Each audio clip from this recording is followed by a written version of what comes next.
শ্বশুরমশাইয়ের সাথে সেই রাতে ব্যায়াম করার অভিজ্ঞতা এতটাই ভালো ছিল যে আজকেও আমি ভাবতে লাগলাম হয়তো আজও আমাদের একটু ব্যায়াম করলে আরাম হবে।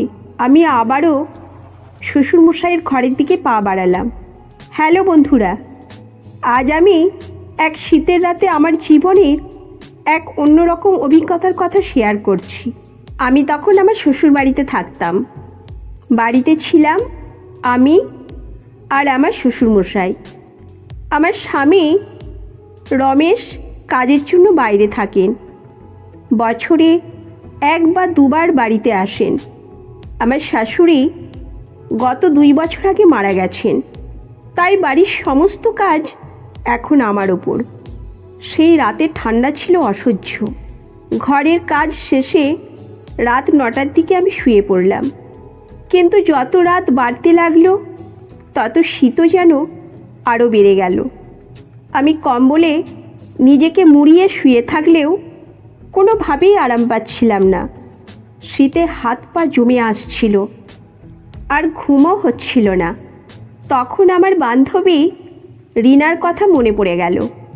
সে একবার বলেছিল, যদি খুব ঠান্ডা লাগে তবে শরীর সচল রাখতে কিছু ব্যায়াম করো, এতে শরীর গরম হয়ে যাবে আর ঠান্ডাও কমে যাবে।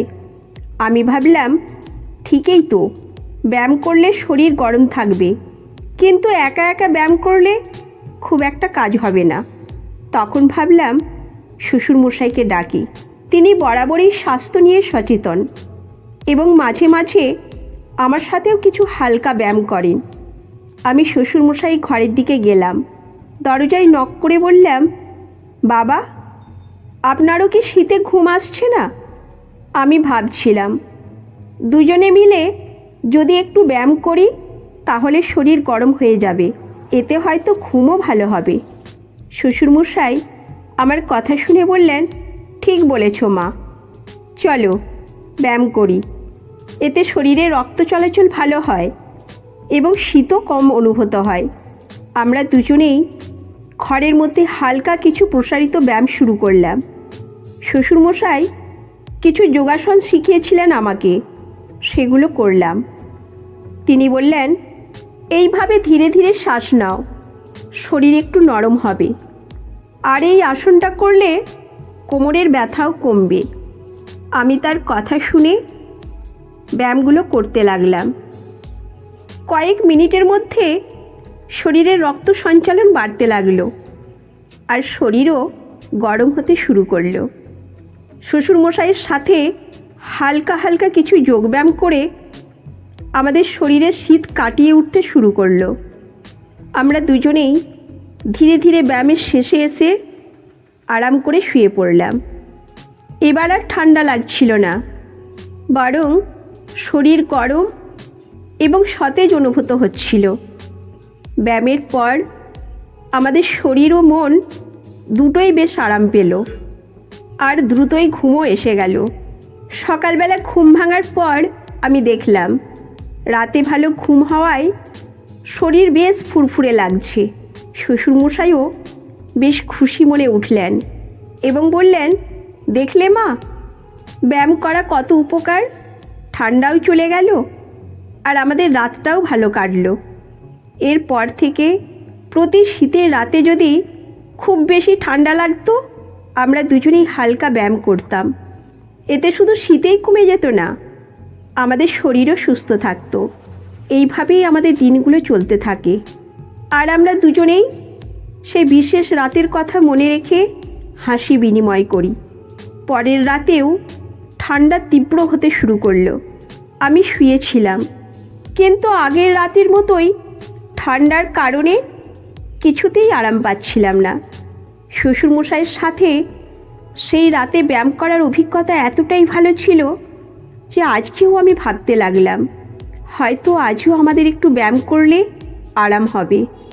আমি আবারও শ্বশুরমশাইয়ের ঘরের দিকে পা বাড়ালাম। দরজায় হালকা নক করতেই তিনি দরজা খুলে দিলেন। আমি বললাম, বাবা, আজকেও শীতে কিছুতেই আরাম পাচ্ছি না, আপনি যদি আবার একটু ব্যায়াম করতেন তাহলে ভালো লাগবে। শ্বশুরমশাই একটু মুচকি হেসে বললেন, তুমি তো দেখি এখন আমার যোগব্যায়ামের অভ্যাসেই পড়ে গেছো। আচ্ছা মা, এসো, আজকেও আমরা কিছু সহজ ব্যায়াম করি। আমরা আবারও ব্যায়াম শুরু করলাম। তবে আজকের রাতে আমাদের শরীরের সাথে সাথে মনে যেন একটু বেশি উষ্ণতা ছিল। ব্যায়ামের সময় আমাদের হাত একসাথে লাগলে আমাদের শীত কমানোর প্রতিক্রিয়া আরও কার্যকরী হতে লাগলো।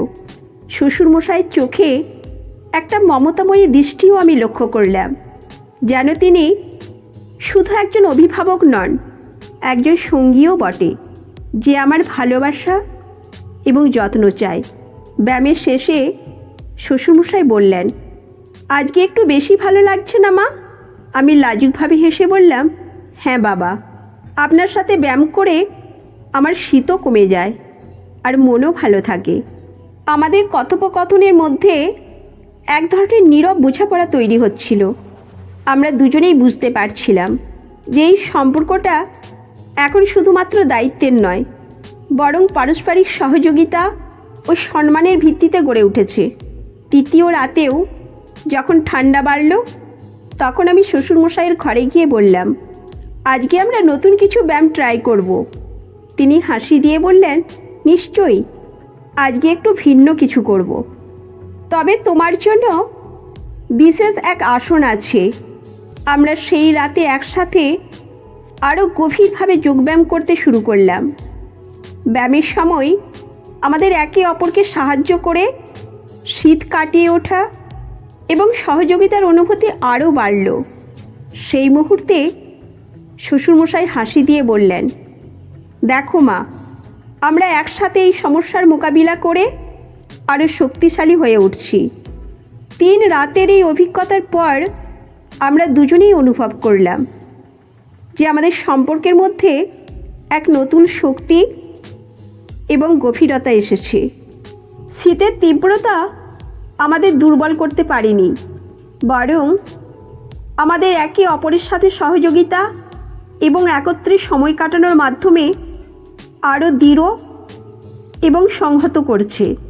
যত দিন যেতে লাগলো, আমাদের প্রতিটি শীতের রাতে ব্যায়াম করা যেন এক ধরনের নিয়ম হয়ে দাঁড়ালো। শুধু শরীরের জন্যই নয়, এই অভ্যাস আমাদের মানসিক সুস্থতার জন্যও অত্যন্ত গুরুত্বপূর্ণ হয়ে উঠল। আমাদের মধ্যে সহযোগিতা এবং বিশ্বাসের যে বন্ধন গড়ে উঠেছে, তা আমাদের সম্পর্ককে আরও মজবুত করেছে। সেই বিশেষ রাতগুলোর স্মৃতি এখনও আমার মনে সতেজভাবে জেগে থাকে। সারা বছর ধরে শীতের সময় আসলেই আমরা একে অপরকে মনে করি এবং সেই সময়গুলির কথা মনে করে হাসি বিনিময় করি। এই অভিজ্ঞতা আমাদের শেখায় যে একসাথে চলার এবং একে অপরকে সহায়তা করার মাধ্যমে আমরা জীবনের চ্যালেঞ্জগুলিকে আরও সহজে অতিক্রম করতে পারি। গল্পটি আমাদের জীবনযাপনের প্রতিটি ছোট ছোট মুহূর্তের মূল্যকে তুলে ধরে এবং সম্পর্কের গভীরতা এবং পারস্পরিক বোঝাপড়ার গুরুত্বকে চিহ্নিত করে। আমাদের জীবনের প্রতিটা দিন যতই সহজ বা কঠিন হোক, একে অপরকে সহযোগিতা করার মাধ্যমে আমরা আরও শক্তিশালী এবং সম্পূর্ণ হয়ে উঠতে পারি। এই গল্পটি আমাদের শেখায় যে সম্পর্কের গভীরতা এবং পারস্পরিক বোঝাপড়া কতটা গুরুত্বপূর্ণ। শ্বশুর ও পুত্রবধূর সম্পর্ক শুধু সামাজিক দায়বদ্ধতা নয়, বরং একে অপরের প্রতি যত্ন, সম্মান এবং সহযোগিতার উপর ভিত্তি করে গড়ে উঠতে পারে। এছাড়াও স্বাস্থ্য ও শরীরচর্চার গুরুত্বের কথা আমাদের মনে করিয়ে দেয় গল্পটি। নিয়মিত ব্যায়াম শুধু শারীরিক সুস্থতাই নয়, মানসিক স্বস্তিও আনে, যা জীবনের নানা সমস্যার সমাধানে সহায়ক হতে পারে। সর্বোপরি পরিবারের সদস্যদের একসঙ্গে সময় কাটানো এবং একে অপরের পাশে থাকার সম্পর্ককে আরও মজবুত করে তোলে। আমরা শিখতে পারি দৈনন্দিন জীবনের ছোট ছোট মুহূর্তগুলিও গভীর সংযোগ এবং নতুন সম্পর্কের জন্ম দিতে পারে। তো বন্ধুরা, এই গল্পটি যদি আপনাদের ভালো লেগে থাকে তাহলে অবশ্যই চ্যানেলটি সাবস্ক্রাইব করবেন এবং আপনার মূল্যবান মতামত জানাবেন। ততক্ষণ পর্যন্ত ভালো থাকুন, সুস্থ থাকুন। ধন্যবাদ।